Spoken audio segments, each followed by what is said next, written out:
Welcome to another episode of Fully Baked. This month we're doing holiday hangover cake, otherwise known as sour cream coffee cake. It is an easy to make, super yummy recipe, and it'll make you and your tummy or head or whatever's hurting from your holiday feel better after eating it. We're going to go ahead and take a good look at our recipe. We're going to pull our ingredients. We'll talk a little bit about why this works for a holiday hangover or a food coma hangover, and where we got the recipe from and your variations that you could add to the recipe. Okay, so this recipe has two parts. It's got the cake part and the topping, and we're going to go ahead and do the topping first. And the recipe calls for a half cup sugar, half cup brown sugar, teaspoon of cinnamon, and then either walnuts and pecans, walnuts or pecans, or your preferred nuts. I have just pecans because my husband won't eat the walnuts. So we're going to go ahead and do our nuts first. You can do the nuts the way we did them when we did our protein bites, by throwing them on a cutting board, chopping them up into finer or coarse chop, however you want to put them in. You could pop them in a food processor or a mini chopper and blitz them real quick. My mom's just going to show you if you want them to be fairly rustic, especially like I bought the pecan pieces, so I don't have to worry too much about breaking them up. So we're going to do this topping, then we're going to prep our pan, preheat our oven, pull our other ingredients, and get started on our actual cake. So it wants a cup of nuts, and you could do a little bit more, you could do a little bit less. I wouldn't advise doing too much less, simply because it goes into places in the cake. And so you don't really want to do too much less than that. So I'm going to pour a full cup in. Okay, and then I'm going to add a little extra for good measure. And then I'm going to reserve these aside because I like to throw a little of these on the actual, even though we put more topping on the top of the cake, I like to throw a little extra of the larger nuts on top as well. So let's get everything out of the way here. All right, so I've put them in one bowl, and I've got a slightly smaller bowl that'll fit right inside with a little room to wiggle it. So instead of cutting, because we don't need anything specific, we can just take this bowl and you rock it back and forth. And you should hear the nuts breaking a little. But this is only if you don't want them, if you don't want them too broken up. And you can use a bowl that's much bigger than the bowl you're using to press down. It will make it slightly easier, but these are the ones I had that were clean. So like I said, if you use a slightly larger bottom bowl, it is a little bit easier to go in and break up the nuts. And then I'm just going to push them back over. Now, like I said, I bought the pieces, so it's not a big deal to me at this point whether they get too broken up. But if you have the whole pecans or whole walnuts, you're definitely going to either want to chop them, blitz them, or make sure you give them a good pressing where you get a lot more pieces.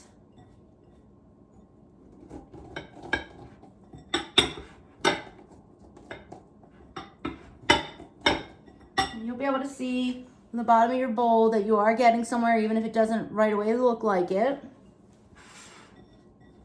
And it does take a little bit of time, but you have absolute control over how much you break them up, how much you don't. It gives it that beautiful rustic look that a coffee cake really should have. All right, that's as much as I want to break these guys up. So I'm going to set them aside. Now, see, I like mine kept a little large with only a little bit of the broken up pieces in it. But you can see that it breaks up pretty good into some really small pieces with just a bowl. And if you just keep going, you could get the whole thing like that. But if you want all your pieces that small, I would suggest a food processor or a quick little mini chopper to do the job a lot quicker. All right. Now, I think I'm going to put this bowl back in here. And now we need a teaspoon of cinnamon.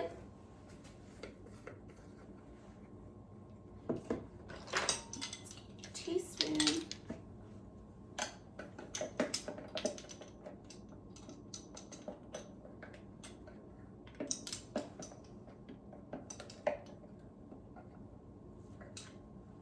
Got a half a teaspoon because I'm getting low on cinnamon, so we'll go. I don't mind if I get a little bit more. And then we need our half cup of sugar.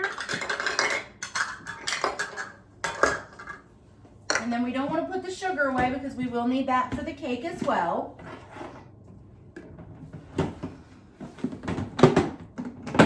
All right, so let's do our half cup. Same way we always do. Go in with our scoop and give it a level. There's our half cup of sugar. Now we're going to want to do a half cup of the brown sugar. And this one we're going to pack. And we've done brown sugar before. We did it with the chocolate chip cookies. But we'll do it again, and I'll show you the packed.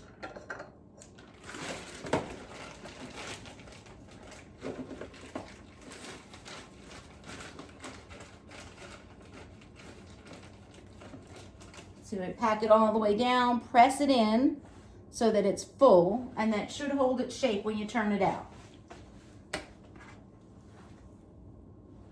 So there's our brown sugar. That up and put it out of our way. And we're just going to mix this together.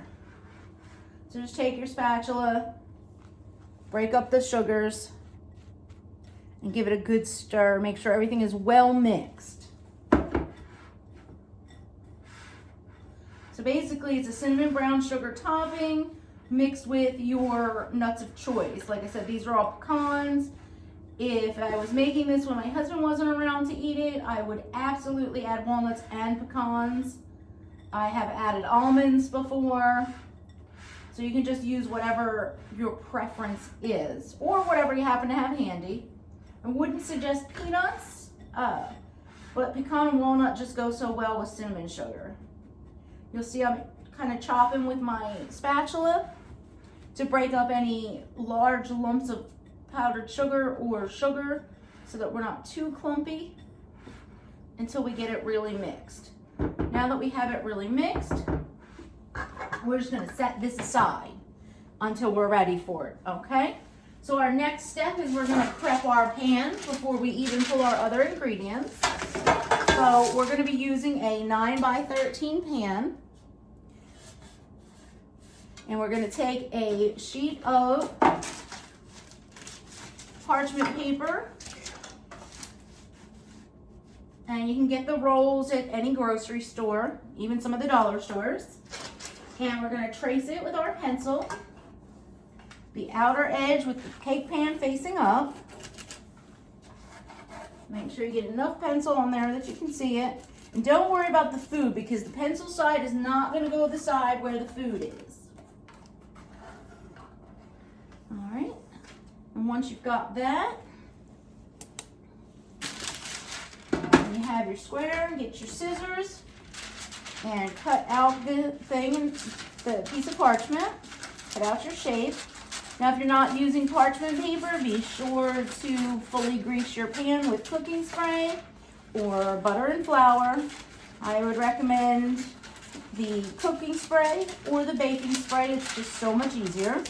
And the difference between the cooking spray and the baking spray is cooking spray is just your spray, and they have at most grocery stores, it's a baking spray that has flour in it. So when you spray out the spray on your pan, it both sprays it with the non-stick as well as with some flour. It works really good. I have used it before. You just throw away your extra piece. And now we're going to spray our pan. First thing we want to do is spray the bottom. So I'm going to step away so that I don't get everything. I'm going to get the sides and the bottom fully sprayed.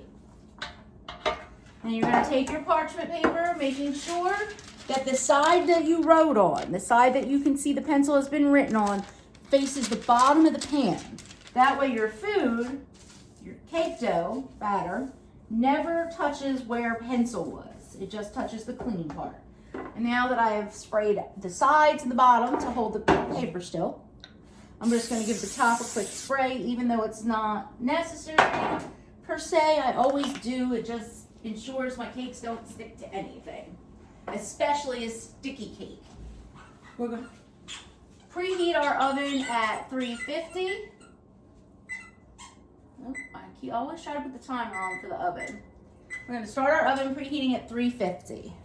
All right, now we're going to pull our ingredients for the cake. So we're going to start with 2 sticks unsalted butter, which I have warmed in the microwave because I forgot to take them out last night or this morning. And if you remember, you can put your sticks in. I do them 5 seconds at a time and rotate them so I don't get any melty spots. And as soon as they're soft, as if they had been sitting out, we're done with them. So I've got those. We will need a cup of, oh, I forgot my other pan, my sifter and my bowl. So let me get those out. Sifter and my flour bowl out. All right, right into this pan, this mixing bowl, the clear one, we'll put the butter and sugar because we're going to cream that first. And I know that because, as we've talked about before, you always want to pre-read your recipe prior to doing the recipe so that you know what's going on. All right, so I'm just going to cut some butter into there. Remember, I always chop it up because I'm using a hand mixer for my demo for you guys, and it's especially easier for the hand mixer if I don't have whole sticks of butter. My stand mixer does it just fine, but even then I tend to cut them up and make less work for everything. I feel like it mixes and it creams so much quicker. Now, if you're using a stand mixer, you can get your butter and your sugar creaming and leave it run while you get your topping together. But since we are using a hand mixer, I wanted to get that topping done first. Let's pull us a little egg container. All right, so we need another cup of sugar. So I'm going to use the half cup we've already used for the sugars and just do it twice. Hopefully I have enough sugar in here. All right, there is our first half cup. And I tend to be a little loose with the sugar because I don't always like it as sweet. Now see, I'm down to low bits of sugar, so I'm going to pour it in. And when I get to the top, I'm going to go back over and do it. And I usually do slightly less than a cup in here, even though it calls for a cup. That's a personal choice. I prefer it a little less sweet, plus it has all the sugar in the topping as well. Make your choice there. I don't take too much out because it'll change the ratios of the recipe just a little bit here and there as far as the sugars go. All right, now I'm going to set that one aside, okay, because we're going to cream that. And then we also need 2 cups of flour, so let's get our cup.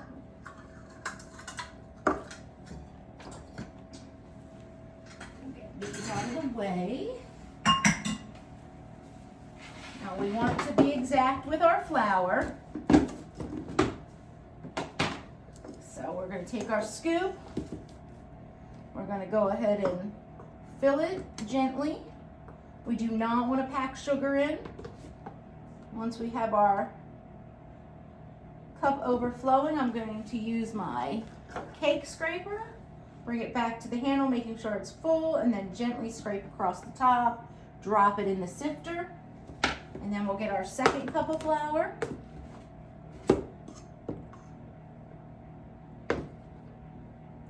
All right, that one doesn't need to get pulled back too much. Get the edges off.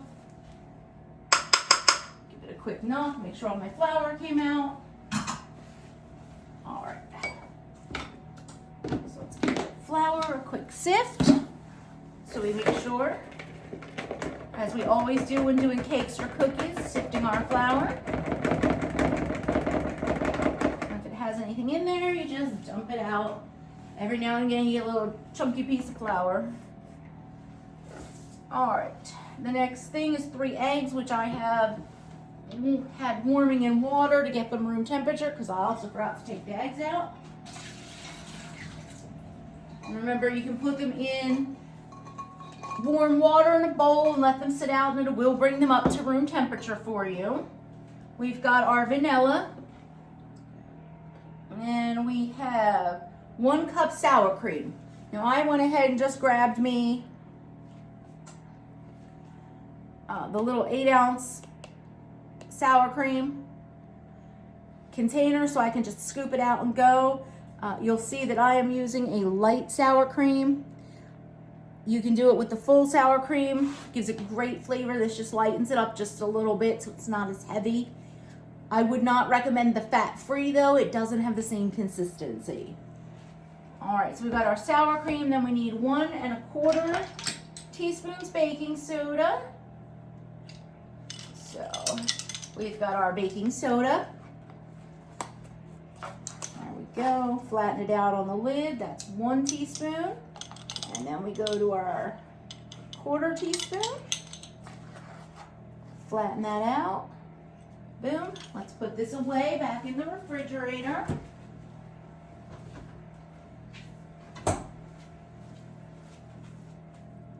And then we need 1 1/4 teaspoons baking powder. So let's get our baking powder. This is one of the recipes that does call for both. So 1/4 of that. And a teaspoon of this as well. Remember to scrape it along the edge. Drop it in. And then we need our 1/2 teaspoon salt. All right. Now I'm using Himalayan salt. You can use your white salt. You can use kosher salt. I'm not going to run it through the sifter because it's a larger salt, so it won't all come through the sifter. If you're using a white salt, you can drop it right through your sifter. It should go right through. All right, let's get these put away. And the more you put away as you go, the less you have to do when you're done. All right. Now, let's give our dry ingredients a quick stir so they're fully mixed, so when you add them to your cake, they're all mixed together. And I am going to get our sour cream actually open so that we don't have to fight with the container when we're about to use it.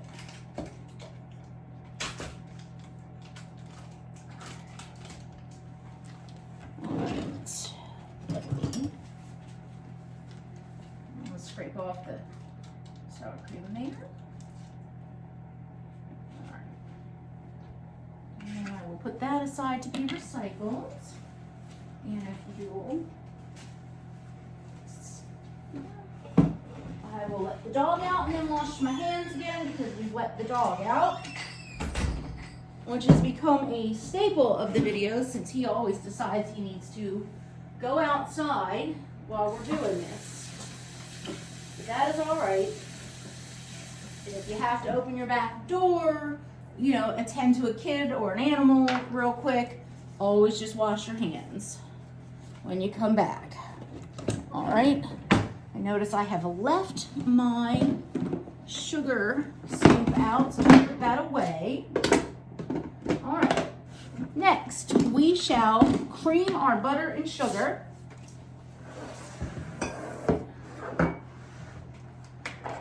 I know while we've been getting everything ready, you're over there thinking, what do you mean holiday hangover cake? This is just coffee cake. Well, it is just coffee cake. It's a really good sour cream coffee cake. No doubt about it.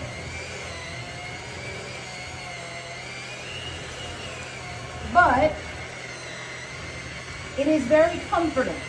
And one of those things you want after a good New Year's Eve party, especially if you have to get up early to be somewhere on New Year's Day or get ready for a football party, or Lord knows they have parade parties. Having come from Philadelphia, we used to watch the Mummers Parade every New Year's Day. So some people have places to go, or kids don't care if you went to a holiday party the night before. This is great to have with your coffee, your tea. It's good with cocoa, it's good with milk, with juice, with just about anything. Little hair of the dog, whatever your case may be.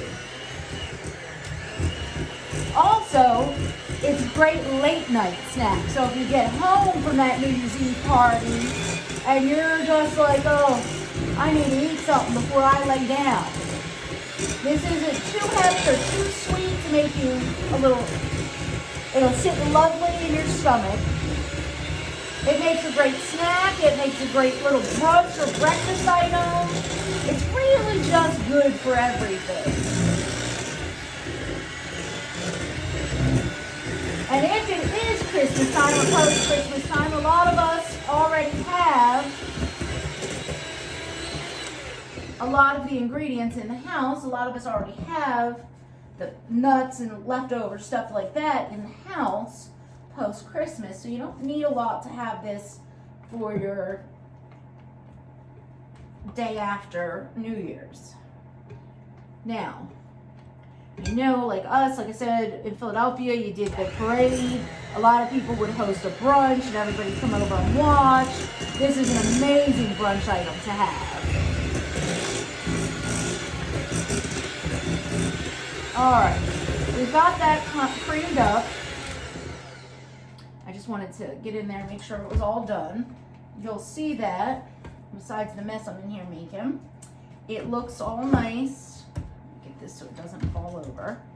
It gives it that yellow, like almost scrambled egg color, so you know it's all creamed together well. Let me get the butter I got on the wall off. All right, and then, so the next step to this, once we cream our butter, is to add the remaining ingredients, not the topping, everything except the topping. So, let's get this going. Remember, we want to crack our eggs. I got sour cream on our cord. Let's get cleaned up a little here. All right. We want to crack each egg into a separate bowl just to make sure there's nothing wrong with the egg, and if we get any shell in it, we can pull it before we drop it in the cake. All those good things. So 1, 2,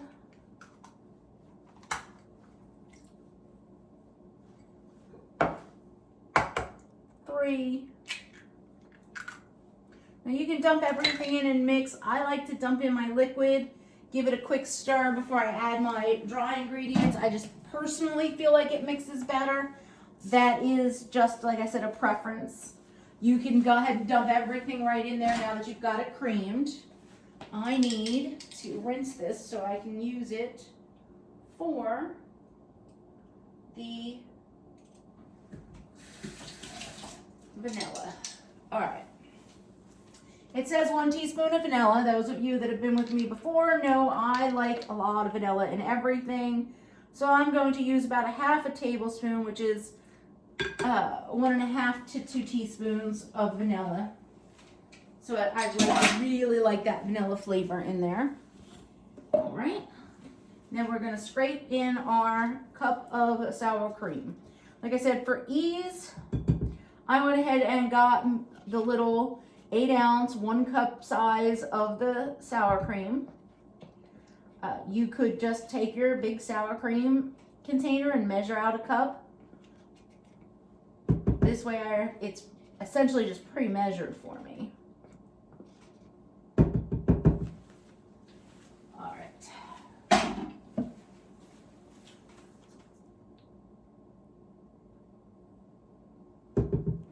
All right, let me wipe my hands off. All right, now I'm just going to give it a quick mix. Break up the eggs and the sour cream before I add the dry ingredients. Like I said, you don't have to, it's a personal preference, but I like to get my wet mix together first.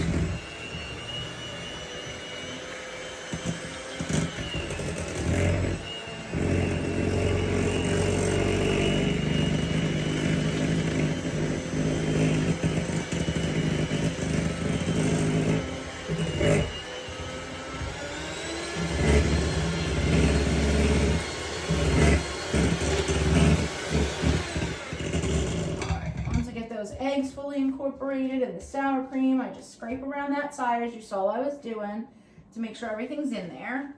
Then we can add our dry ingredients.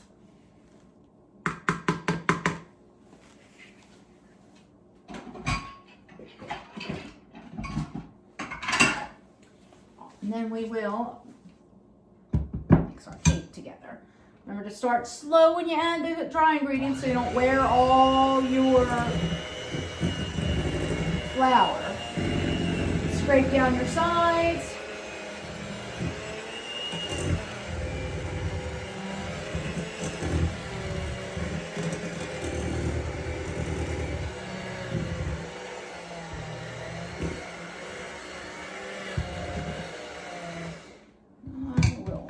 And be right back with you 1 second.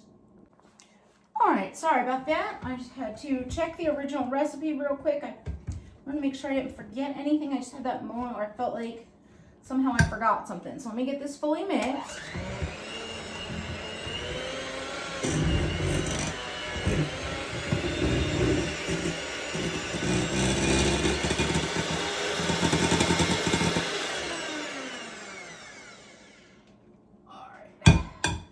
It is a thick batter. Now I'm going to do the last of it by hand and make sure that I have everything off the bottom of this pan and that everything is fully mixed in. Okay.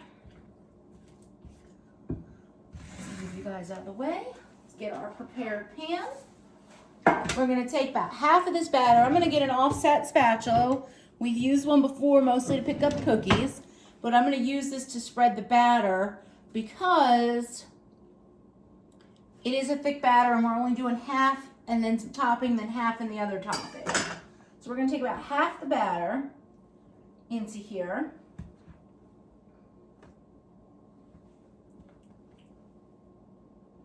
Scrape it off.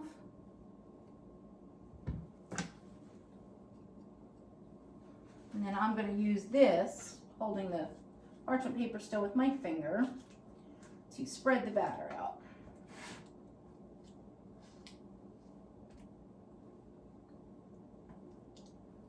Now don't worry, you're like thinking, oh, that's such a thin layer. We are putting the rest of the batter on top. We're just going to stop and put topping in the middle first. And then I'm going to spin the pan around because it's easier for me to do it from 2 different directions than for me to try and stretch over. If your arms are long enough, stretch right over. My arms are never long enough for anything. So when you get a nice bottom layer, just get it into every corner as if it was all your cake batter, even though it's not. Get this finished up and then I'll show you. I'm trying to get it even so I keep my layers even, but you are putting more on top, so it's not a huge deal.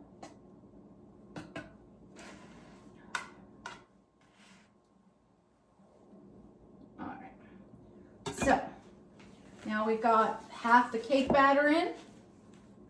Spread on the bottom. You're going to take your topping and spread half of it over top.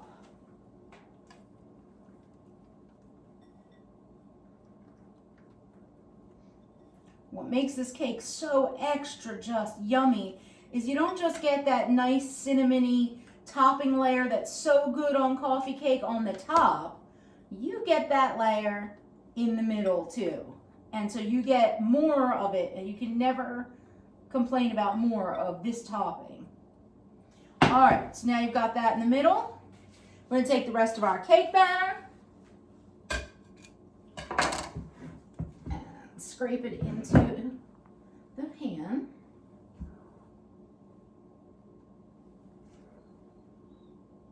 I'm actually gonna end up using my bowl scraper so we don't lose any of this amazing batter. So we scrape that off.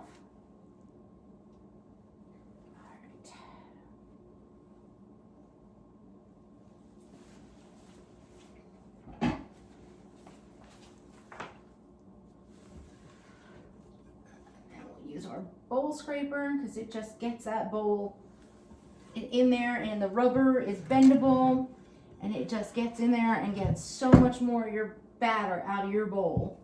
I found this to be a very useful tool. I think I bought it at a PX on a military post, but you can get them just about everywhere. All right, let's get you guys out of the way. Take this and scrape as much of that back in there. All right, let's wipe off my hands a little. And we're just gonna do the same thing we did, and that is spread that cake batter as evenly as possible, gently, so you don't bring up too much of that middle filling, over the top until it's all over the cake.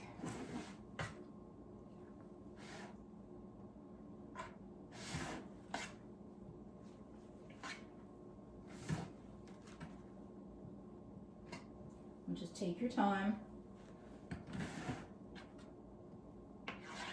Roll that in there.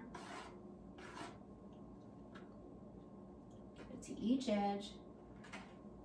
And if some of it's coming through, that's fine. It's the nature of this cake.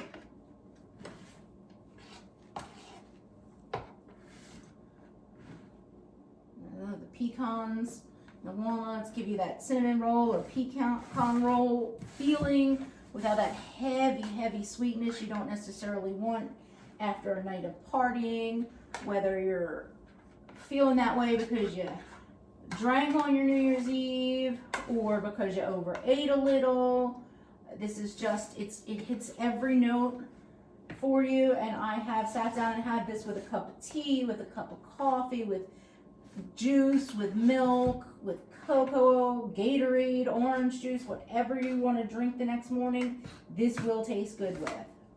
And I've got that pretty smooth and even. I'm trying to get the little bit of nut to be covered with batter, not up against my pan so it doesn't burn. Once I've got that pretty well even, what I will do is add the rest of our topping. So now that we have our second layer fully spread, you can see some of it through, and that's fine. Get it as even as possible.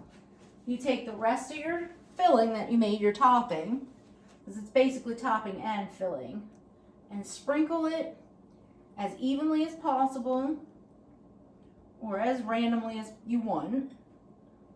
And this is where you can lighten it up if you only want to drop a filling on the top or topping on the top, and you just don't want it to be as sugary. You don't have to add as much. If you want much more nuttiness in the middle of the cake, you can add a layer with some chopped extra nuts there too. You can essentially then adjust the sweetness and the nuttiness of this to your own degree at that point. So before I add any nuts to the top, this is what the top looks like.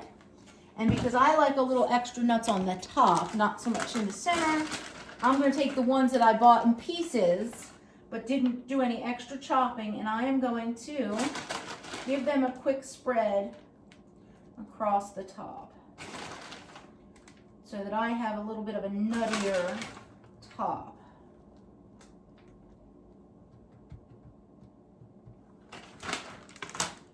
So not too much, just enough. Now we're going to pop this in our oven on our trusty middle rack that we use for everything. And we are going to go ahead and set our timer to 40 minutes, and it may take 45. So we'll set our timer to 40.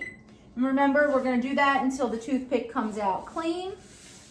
Somewhere between 40-45, depending on your oven, depending on your environment.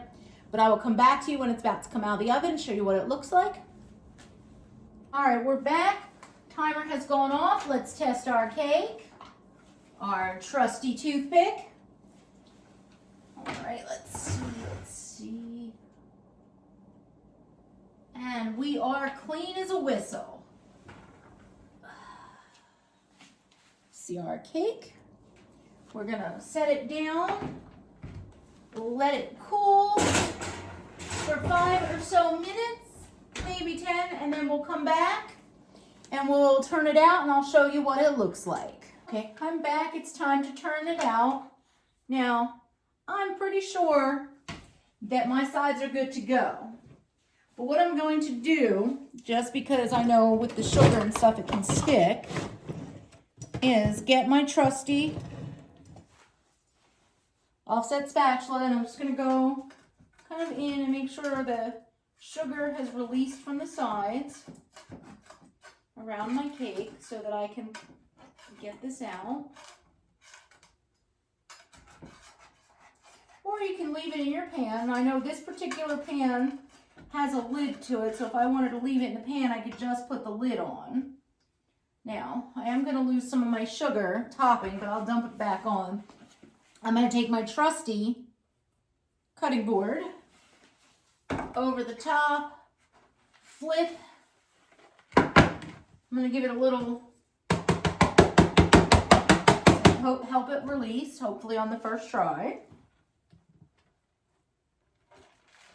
And voila. All right. Remove that. We're going to flip it over again onto our cooling rack so that it can get the airflow. And I did lose some of my topping as I thought I would.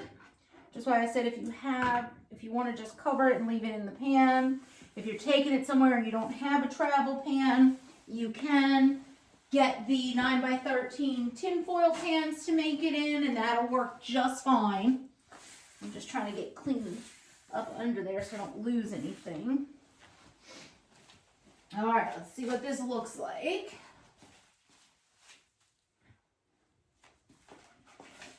There we go. We didn't lose too much.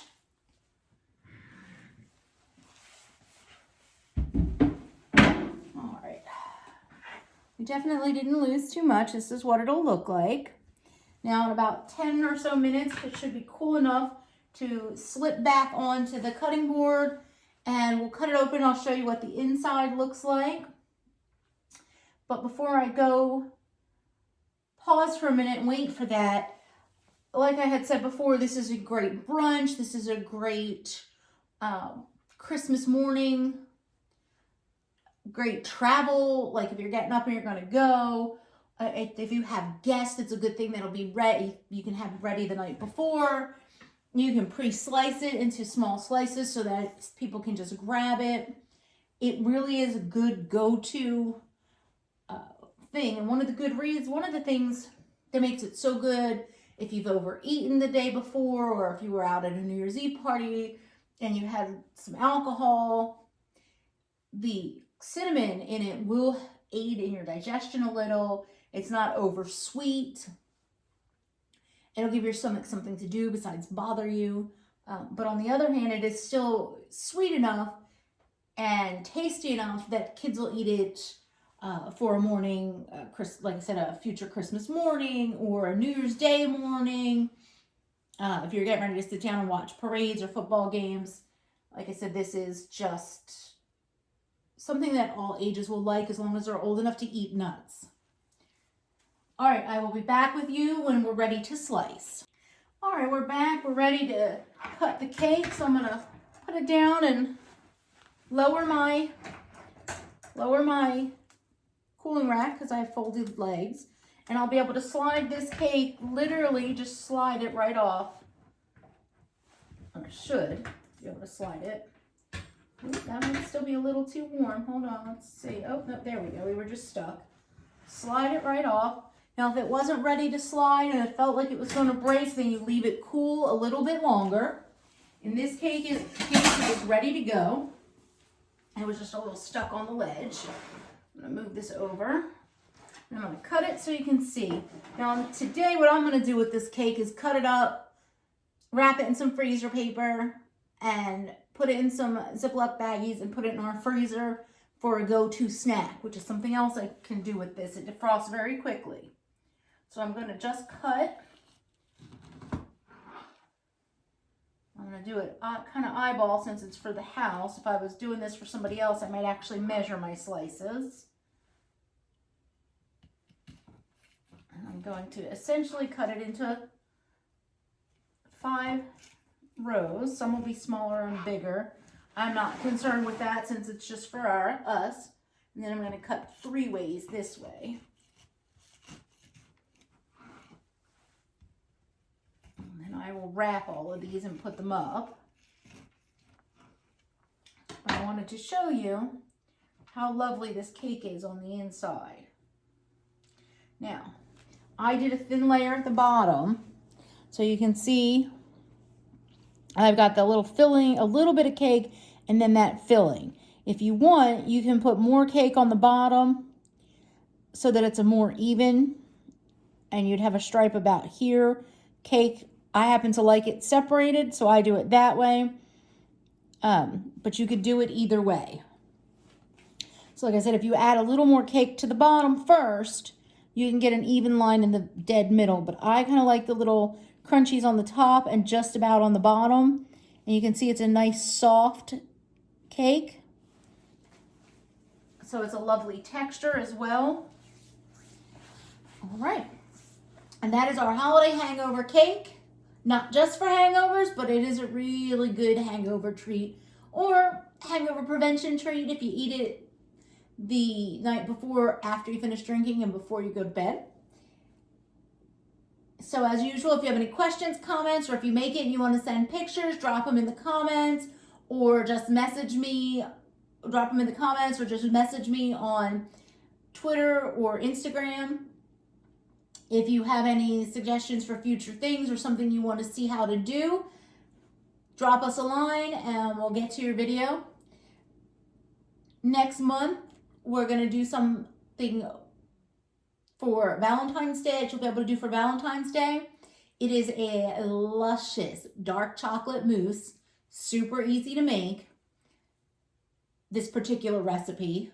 We're also going to do a whipped cream and a chocolate dip strawberry to make the perfect little romantic Valentine's Day treat.